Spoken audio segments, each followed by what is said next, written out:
আমার ছোট্ট কোয়েল পাখির খামারে এখন ব্রুডিং চলছে। এদের এখন তাপের প্রয়োজন। যেহেতু আমি জিরো বাচ্চা নিয়ে এসেছি, এই কারণে এখন ব্রুডিং এ আছে। মিনিমাম 1 সপ্তাহ ব্রুডিং এ থাকবে। এই যে দেখতে পাচ্ছেন চারিদিকে ছড়িয়ে ছিটে আছে। এখানে টোটাল 300 পিস কোয়েল পাখির বাচ্চা।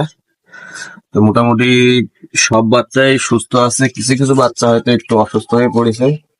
এই যে দেখতে পাচ্ছেন কিছু কিছু বাচ্চা অসুস্থ আছে। তাছাড়া মোটামুটি সব বাচ্চাই সুস্থ। দেখতে পাচ্ছেন সবাই দৌড়াদৌড়িতে ব্যস্ত।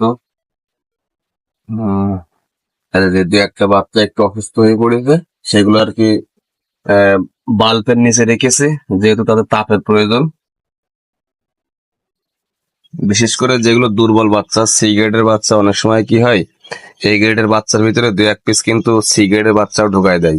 সেইগুলো আর কি এরকম হয়ে যায়, অসুস্থ হয়ে যায়, দুর্বল হয়ে যায়, মারা যায়, এটাই আর কি। তো আমার কোয়েল পাখির জন্য সবাই দোয়া করবেন যেন সব পাখিগুলো বেঁচে থাকে এবং বেশি বেশি করে ডিম দেয়। সকলে ভালো থাকবেন। আল্লাহ হাফেজ।